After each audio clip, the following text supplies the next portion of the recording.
That was a wonderful piece of history from Tony, and I'm sure he had some wonderful parents, really wonderful parents.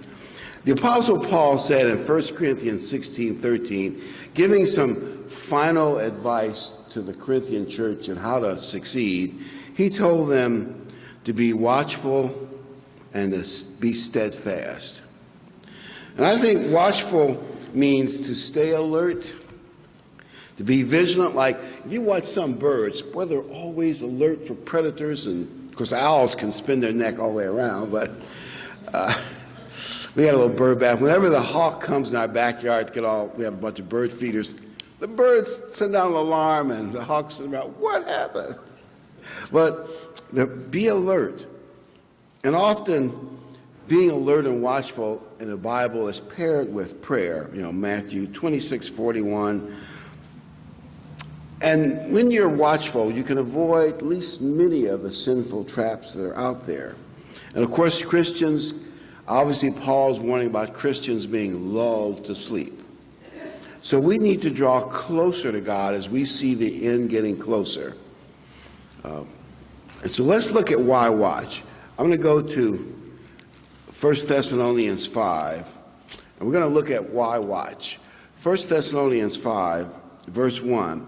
But concerning the times and the season, brethren, you have no need that I write to you.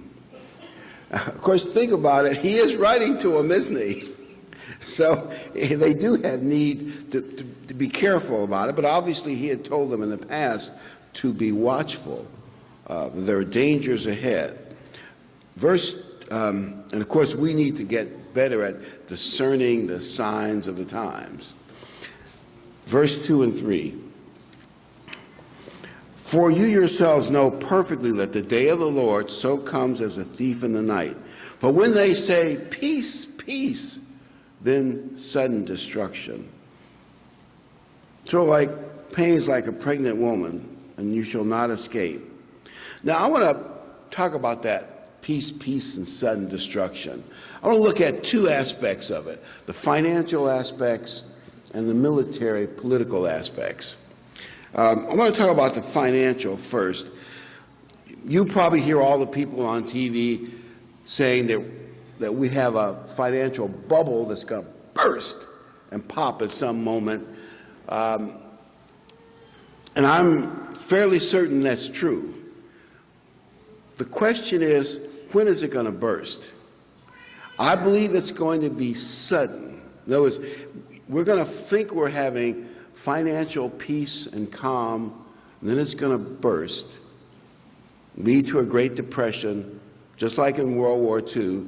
The Nazi Party was only 3% of the German vote until the Great Depression, and Germany had it worse than most countries because of the reparations from World War I. And when that depression hit, within a few years, the Nazi Party went from a tiny party to the biggest party in the Bundestag. And needless to say, history was written. A powerful military country got in the hands of a man who was no doubt possessed by the devil. You know that pattern of some sort like that will repeat itself. But it's going to happen suddenly. Now, I was reading the financial section of the Wall Street Journal just to kind of get current before I gave this message. It's like one of the economists where I work, we were discussing it. He said, if I knew when this bubble was going to burst, I'd have a bigger office and be making more money. And you could talk to a ton of experts, and of course, it's almost like we're mired in experts who have conflicting opinions. There's some Keynesian economists. Well, you spend your way out of a recession. Debt is good. I'm not making this up. Debt is good. And there are all kinds of theories. As I read the financial part of the Wall Street Journal, I got this feeling. I teach business, but I'm no expert on finances. It's not my field. But I got this feeling from reading it is that China has a lot of economic problems, but they say China is trying to come out of it and probably will come out of it. They're working their way to come out of it. Of course, the Chinese are very secretive, so we can't really know for sure. But they're a big market player both to Europe and America. Everybody agrees the European countries have too much debt, too much socialism. Germany has financially got control of Europe. What they wanted to do in 2 world wars, they've now done through finances, basically. They now control Europe. But how long can, they say the Bundesbank is going to need to be bailed out because they just can't hold the debt of the euro all by themselves. Maybe they have a few helpers, but for the most part, they're doing the heavy lifting. But the question is when? Britain has now left, and the pound vis-a-vis the dollar has dropped 19%. So if you want to go to England and be a tourist, your money will go further, at least for the moment. But it's cloudy and it's murky, it's ups and downs. And here's my general thought, is that at someday, all that debt, like Japan, same thing, they've run up huge debt. And some of it, I'm going to use the term that the economists use because I like the terminology. They call it quantitative easing. In the old days, you'd call it printing money. But doesn't that sound so much cooler? Quantitative easing. We're going to give you more money to ease business pressures. So what they do, it's done electronically through the Fed. The banks get more money, although a lot of banks aren't lending to small businesses and start business like they should, but that's a whole nother story. But the banks have more money, because a lot of it's electronic, of course, or electronic money. They've got more money, so they can have more money. The problem with printing money, or quantitative easing, which sounds so much higher and more intellectual and better, the problem with that is $1,000 should represent $1,000 of economic resources, because that's what money represents. High-level finance, it's resources. Well, if you have more and more and more money, but you don't have more and more economic resources, the money is worthless. It's like a bubble that's puffed up. Well, of course, Japan's been doing it, and China's a master at it. They even have something called the race to the bottom. A lot of countries are trying to subtly devalue their currency so they have an advantage in exporting. And the Chinese are probably the masters at currency manipulation, so they have an advantage in selling cheaper. And Japan and China are racing to the bottom. America's racing, and Europe is racing. At some point, something's got to blow up and go wrong, right? Almost everybody agrees. And how much can they adjust? Can they float? And it's really a confidence game. And therefore, I think it's a spiritual thing. I mean, I can't prove it. At some point, world investors are going to say, I don't trust it anymore. I'm not buying any more U.S. Treasury notes, and no more euro. It's going to explode. And the whole system will reset, and the world will go into some kind of economic crisis. But the question is when? And they're tinkering at the edges to hold the thing together. I think it's just like Paul said in 1 Thessalonians. They're going to say, peace, peace. There's nothing wrong. I hear it from the politicians all the time. The economy is really good, even though we only have a 1.5 GDP, and that's not good. You need about 2 to even break even with growth in population, and 3 to be reasonable growth. So we haven't had that in 7 years. But the politicians say the economy is good. It's a confidence game.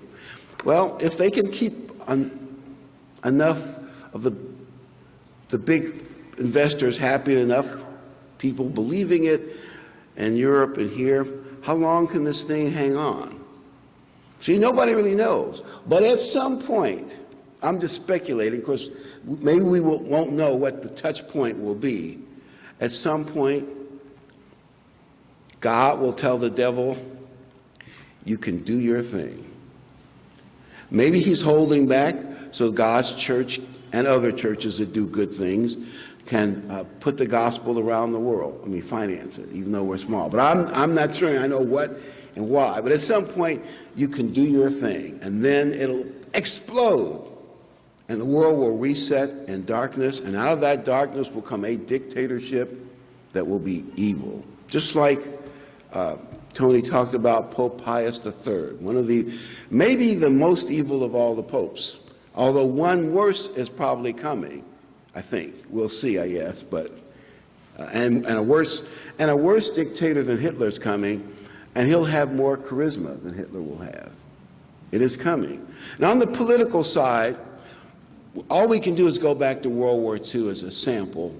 It'll be a little different, but it'll be similar.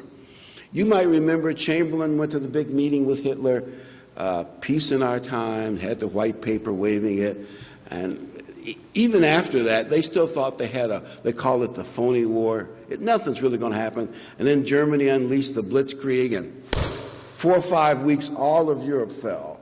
And in those days, I'm putting this historically, they fought for years over 10 or 20 miles of France.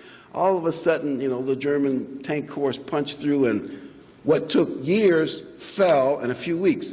The British were shocked, the world was shocked, and of course it went to Hitler's head, but all of a sudden the power had changed, just like that. And the Pacific, the Japanese had their ambassador in Washington, was talking peace with Washington over, America had some financial restrictions on Japan for their war in China, and they were talking peace with Japan. And the way the Japanese had planned it, but it's an interesting story. He knew that the Japanese fleet had left to attack Pearl Harbor with total radio silence. He knew exactly when the attack was coming. He was supposed to deliver the declaration of war, even though they were having peace talks, half an hour before the planes bombed the Pearl Harbor. He got tied up in traffic, and he delivered the declaration of war after they attacked Pearl Harbor. So FDR was right in his famous Day of Infamy speech, but suddenly the Pacific was in war. Peace talks to war, just like that. Well, let's put this in a modern context, why we have to stay awake and faithful. In a modern context, modern war is going to be, you think the Blitzkrieg in Europe or the carrier attacks in the Pacific in 1940 were fast. War today will be so much faster. I believe they have, I know they have some jets that can fly over 2,000 miles an hour. They have stealth bombers, and they probably have super stealth radar, counter radar. If I were wanting to attack America, if I were an evil military person, I would first start off with a hack. I'd penetrate the computer system and bring all the computers down. We haven't hardened all our computer systems. They know, not just through Hillary stuff, but for a lot of stuff, they know they can hack our stuff. And they probably have been probing and testing, but they're not going to show all their stuff because, think about it, it's not wise to show what you can do until you're ready to do it. You understand how that works? So all kinds of people probably have probed the computer system. What I would do is I would hack the military civilian computers in such a way that they'd be in total confusion. Maybe the power grid would go off. Total confusion for one day. During that day, then you'd launch your missiles from atomic subs and all that other stuff, and maybe the war would be lost in a few days. Now, I could be wrong about that, but think about it, and the rest would be mop-up. In other words, World War II, America had time after Pearl Harbor to build the greatest military machine, build all those carriers and all the famous things that Liberty ships and all that. We had several years to build up to become the arsenal of democracy. I don't think a modern war, you're going to get that kind of time from a smart enemy. Therefore, the politicians will say, we've got peace. It's all happy. It's perfect. The world is at peace. Don't worry about the mess in the Middle East or our opponents in Europe or Asia. It's all peace and happiness. And the world will buy it, and they'll all be having decadence and more decadence and more decadence. Suddenly, everything falls apart. Now, obviously, God could protect America and save America and Britain, but do you think that's going to happen? Not unless we go back to being a much more biblical nation than we were. I was reading this story for humor purposes, but it got my thinking. It's a joke. The guy was talking to his grandson about what TV used to be like when he was a kid in the 1940s and 50s and early 60s. But it's true. In those days, TV went off at 11 a.m. and they played the national anthem and had some kind of prayer or poem from some local church. And then they turned it back on about 6 a.m. with farm reports and local news reports. They didn't have any ratings because there was nothing objectionable. There wasn't too much violence, there wasn't too much sex, there weren't any curse words, and whatever else you think of as objectionable, it didn't even exist. And he rattled off some more things. Do you realize we have morally gone down so much we don't even recognize it? When I was a kid, there was no such thing as pedophile. I was safe running around parks, and anyway, we know how much the world has changed. And I'm assuming the downward slide is going to continue. So at some point, this will fall apart. But I believe God will protect us and take care of us, just like the verse that Tony read in Revelations 2. And Terry Gooch and I were talking about this because we both mentioned our sermons. Now, in the Great Tribulation, people converted in that period of time will have to go through a certain amount of tribulation. But really, there's no point in us going through it because we've already left Babylon the Great. We've gone through whatever trials we have. We've already proven that we're going to stick with God. So we're going into various places of safety if you are with God and if you're close to Christ. You can't fake it with God. You can fake it with people, but you can't really fake it. Will be protected. Now, there will be a few people that will be chosen to be heroic martyrs. But by the way, that's not a bad thing. Most of us, I remember GTA saying this, probably, I don't know what the percentage is, but most of us aren't good enough to be heroic martyrs. I mean, now think about it. I mean, well, we could talk about heroic martyrs, go off to another sermon topic, but you know the great men who, when you read certain books, their death, they were so spiritual in the way they died, the people who martyred them were converted, many of them. And there's some great stories. I mean, the great men like Stephen and Paul. And so, and if you're chosen to be one of those heroes, God knows you're going to be strong enough to do a great job at it, so don't worry about it, you know, if you're so. But most of us won't be chosen to be that. We'll be in places of safety if we watch and stay strong and stay with God now. Verse 4 and 5 of 1 Thessalonians 4. But you, brethren, are not in darkness, so that day should overtake you as a thief. Even though he's coming as a thief, we should not be surprised, like the world. The world is going to be like, what happened? It was all happiness, and, you know, they'll be totally shocked. I mean, most. Totally shocked. You are all sons of light and sons of day. We are not of the night nor of darkness.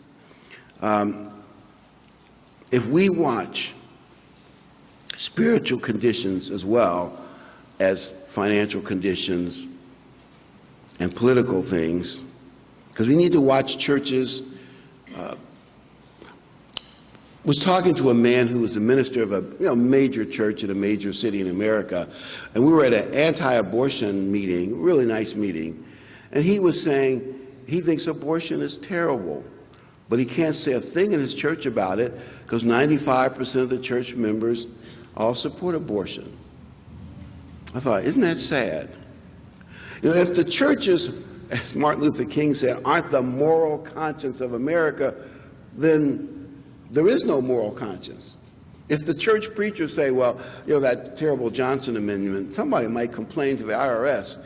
If the IRS is telling our churches what they can and can't say, you know how corrupt the IRS is, this country is in bad shape. That's what I mean, the kind of things to watch for. So you get, and there are some churches that are pushing morals. I don't want to say there are none, but quite a few are not. They're afraid to say anything that might upset somebody. Then the moral direction of the country is automatically going to be pulled by the media. None of you believe the media in Hollywood are good, are you? Nobody's going to believe that. It's down the toilet, all the way down the toilet. Verse 6 and 7. Therefore, let us not sleep as others do, but let us watch and be sober. For those who sleep, sleep at night, and those who get drunk are drunk at night. So we should stay awake, watch what's going on, be aware of it. I don't know how long it's going to hold. It could be 4, 5, 6 years for the financial collapse. It could be within 6 months. There are many experts say it could go in 6 months or less. And I think it's up to God to hold the devil back from his schemes. I mean, I think that's true, but or maybe the devil has picked the date and the time, and whenever he's going to do it, assuming God doesn't stop him, he's going to do it. We can't know it, but know that it's coming. Know that it's coming. I do want to say one more thing about finances, because I'm afraid of crying wolf, wolf. A lot of churches, not all, but some that think like we do, they tell you, it's coming next year. It'll be, dark or whatever, or next month. I don't know. Honestly, I don't know how long they can keep the bubble going, right? And China might repair its economy. They went from 11 GDP to 6 or 7. That's a big stop, and they got problems, but they're working on it. They're clever. They might fix it. Germany might find a way to hold the EU up, barely, plug it in, and, it's possible. So I want you all to be financially responsible. Don't take some attitude like, I'm not getting my teeth fixed or my roof fixed because everything's going to be in chaos and I'll be off in the woods next year. I don't know that. I have no idea. I have some speculations, but I don't know. So I want to be careful. I don't want to say wolf, wolf. I'm just saying watch. Watch. Know that it's coming. Maybe we can't put our finger on the date yet. But the day will come when the Jews will feel they have no other choice but to turn to God and rebuild the temple. And then another day will come when some dictator in Europe will take that temple by force, put himself in that temple with TV cameras on and say, worship me, and the abomination of desolation. And then we'll know. At that point, we can count down the days to Christ's return. But until that point, we don't really know. We just see the pattern. But let that pattern inspire you to stay close to God, because it is true. What we're saying is true. It's just a matter of timing. But let us not, who are of the day, be sober, putting on the breastplates of faith and love and the helmet and hope of salvation. We have to have the faith like an armor to protect ourselves. And God will take care of us. Verse 9, for God did not appoint us to wrath. That's what I mean. He didn't appoint us to be destroyed. Not only are we going to get eternal salvation, but I think most of us will get physical safety in this life as well. Now, my wife and I speculate that the place of safety may not be Holiday Inn Resort. It might be some rough cabins in the middle of the Ozark Mountains, where our feast is. It's a very beautiful place now. I'm thinking, Ozark Mountains, there's some really isolated places up there. It'd be a great place of safety, but you wouldn't have all your modern conveniences, and you might have to rough it a little bit, right? Like, I'm looking forward to that. Well, the alternative might be a lot worse. But we will see. It may not. You may get protected in nice, comfortable places too. Anything is possible. For God has not appointed us to wrath, but to obtain salvation through our Lord Jesus Christ. So just keep all that in mind, that it's a spiritual things we have to watch. And things are going the way they're going. Verse 21 and 22. Test all things, hold fast to what is good. Paul, his advice is watch and be steadfast. When you learn the truth from this book, when you learn the truth, hold on to it. Hold on to it. It's precious. People have actually been martyred to see to that the Word of God is available to the world. There's some great stories. It's a precious word. And abstain from every form of evil. And of course, the world wants to pull us into decadence with everybody else. And we're human and weak, so we gotta fight it, fight the tendencies to go down with the world. And the world is getting dull of hearing. Hebrews 5:11, Paul, because he was talking about people in his day, but it applies here. He says they're dull of hearing. The problem that we have to worry about when I say crying wolf, wolf too much, you'd say, well, I've heard similar messages a few years ago and a few years before that. And I understand it, but don't get dull of hearing. One day it's going to happen. One day it is going to happen. Sometimes you don't want to listen to the news. It's depressing, and I understand that. Sometimes I take a break from it too, but don't go into escapism like much of the world. We just want to, just go into escapism and not really pay attention to anything serious. Watch and pray. Remember the 10 virgins. Actually, all of them slept, but some of them were at least spiritual enough that they could be revived at the last minute when the bridegroom suddenly appeared. We want to be like that. And, Matthew 25:13, and that's a warning by Christ. Let's go to Matthew 24. And in Matthew 24, we'll look at some of the issues involved in Christ's coming. 24:42. Watch therefore, for you do not know what hour your Lord is coming. But know this, that if the master of the house had known what hour the thief would come, he would have watched and not allowed his house to be broken into. But therefore, you also be ready, for the Son of Man is coming in an hour you do not expect. It just seems like that is the pattern. Things will happen when you don't expect it. Sort of like Pearl Harbor came when they were having peace talks with the Japanese. They call it the phony war before the Germans unleashed the Blitzkrieg. It kind of somewhat caught them off guard. Verse 48. But if the evil servant says in his heart, my master delays his coming. I just have the feeling that some way, shape, or form, the way things are going to work out, some point in history you'll think, I thought the end of this age, a better age is coming, but the end of this age was going to be here soon. Now it looks like it's going to be delayed. And when everybody starts thinking, well, we may have another 20 or 30 years, and they all just kind of relax and let's get worldly and decadent. I mean, that's what's implied in that scripture. My master delays his coming and begins to beat his fellow servant and to eat and drink with the drunkards. Let's get worldly. Something like that's going to happen. There will be a false prosperity, a false peace, everybody is happy with the super pope and this great, wonderful world leader, and why don't you get with it? It's all so wonderful, or whatever the details may be, maybe a little vary in some ways, but it'll catch people off guard. So we have to watch. Great deception is coming. Great deception is coming. The media has a lot of power. One thing that Dr. Goebbels said about propaganda, he said that the best propaganda is not straightforward propaganda, but you bury it inside entertainment. It was one of his best theories.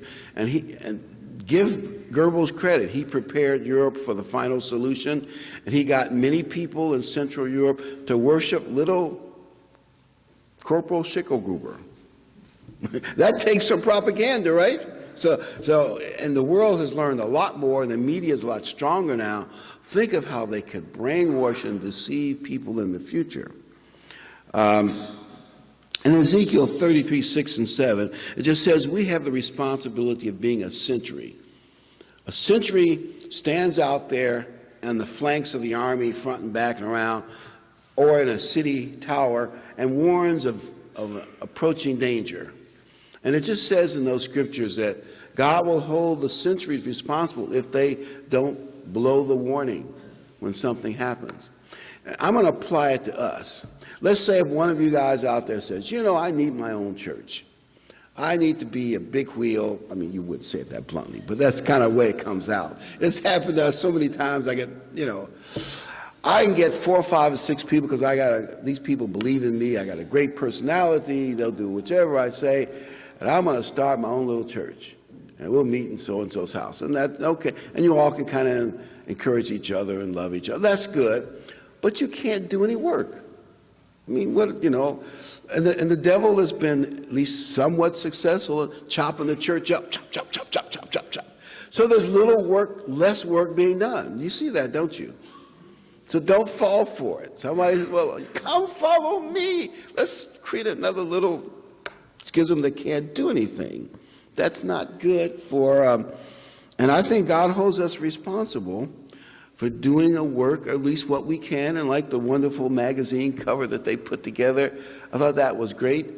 You can't really have a magazine like that for every little group of 3 or 4 people and effectively do anything. You know what I'm saying. Sure, we'd like to do more, and maybe God will bless us to do more in the future, but do what we can. That's part of our responsibility, is to do the things we need to do. Let's go to 2 Thessalonians, the great deception. These scriptures I know are not new. We've mentioned them many times in the past, but it's one of my favorites. 2 Thessalonians 2:3. Let no one deceive you, just like the little title down here says. Let nobody deceive you who wants to start his own little group, do his own little thing. Let no one deceive you by any means, for that day will not come unless the falling away come first. And it has to be a significant falling away.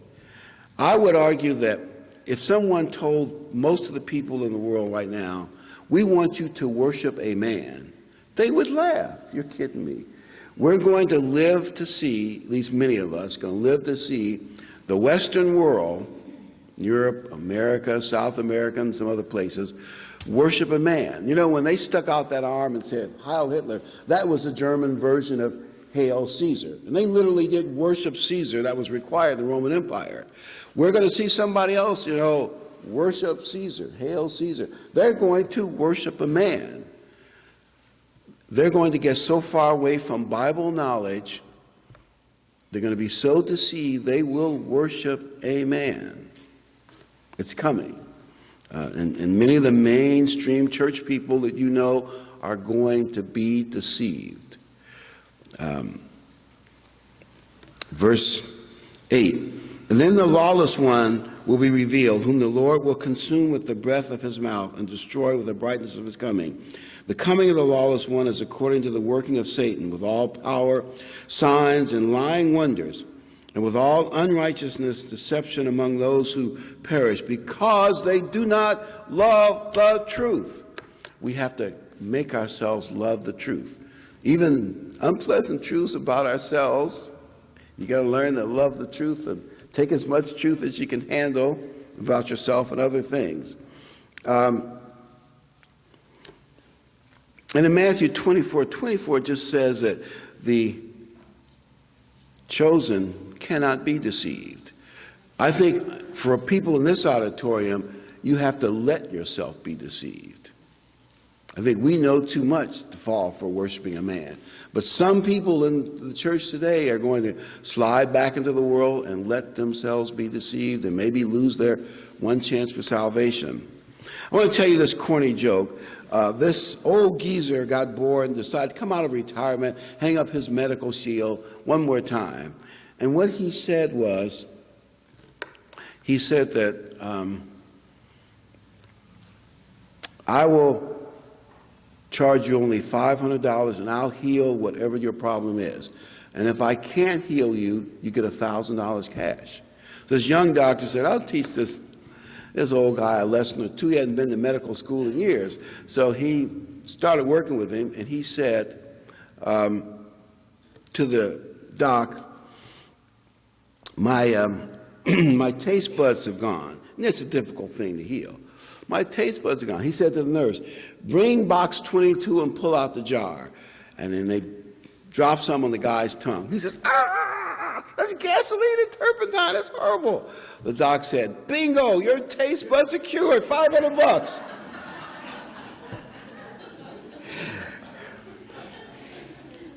Well, the young doc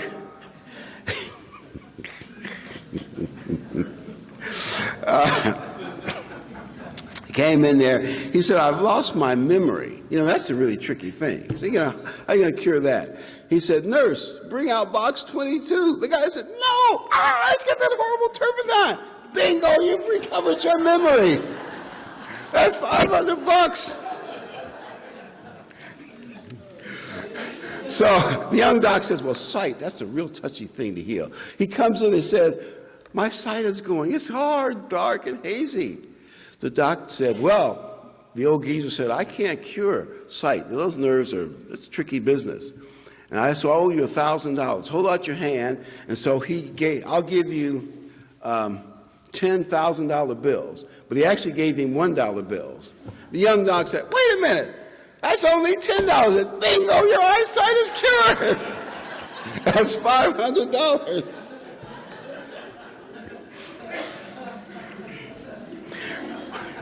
Well, the world thinks it has a lot of new ideas, new progressive ideas. They're destroying the family. They're really just undermining the country. All these new young ideas, they just do not work. They sound good. They just don't work.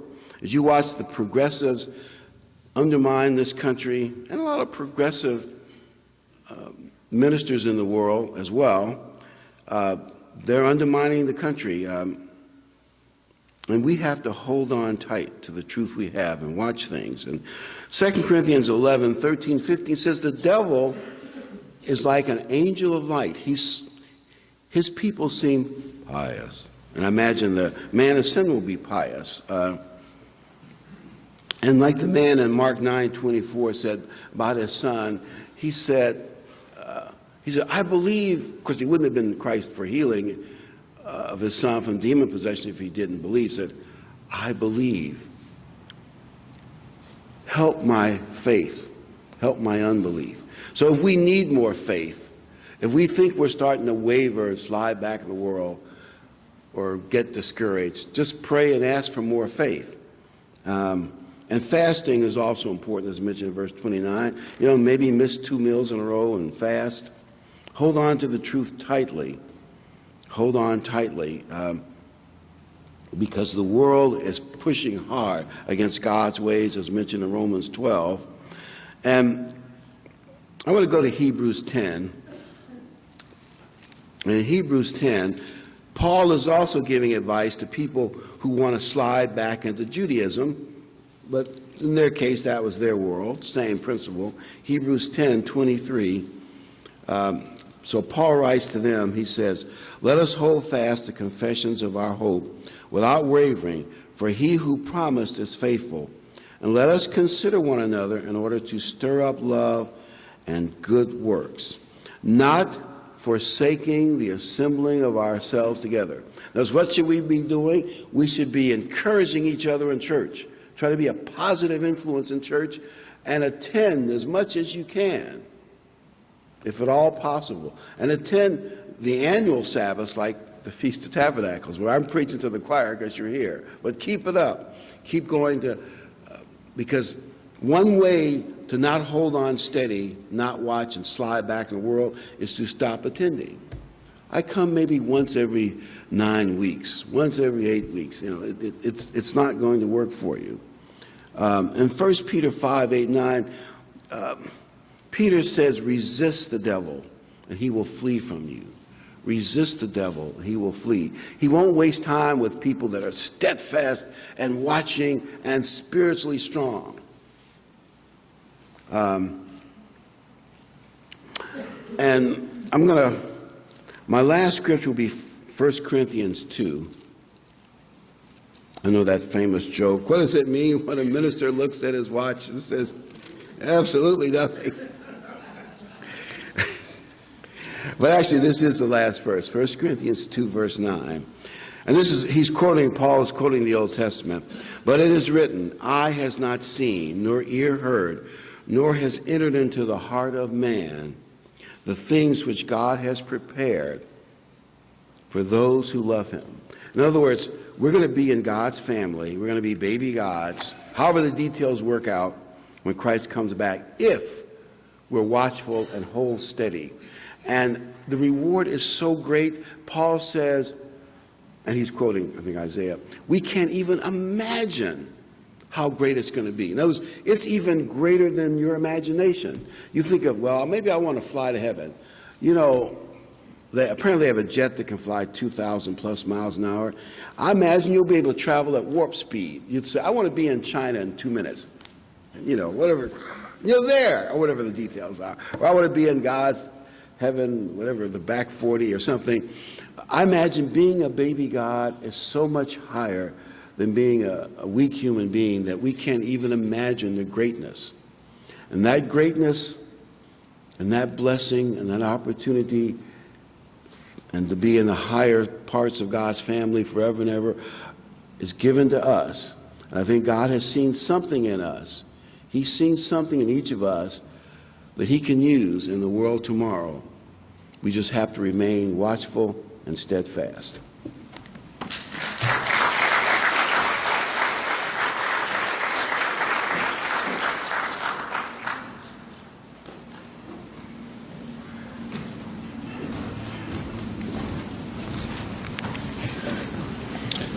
We want to thank Dr. Ricks for his very encouraging remarks. Let us close our service today with hymn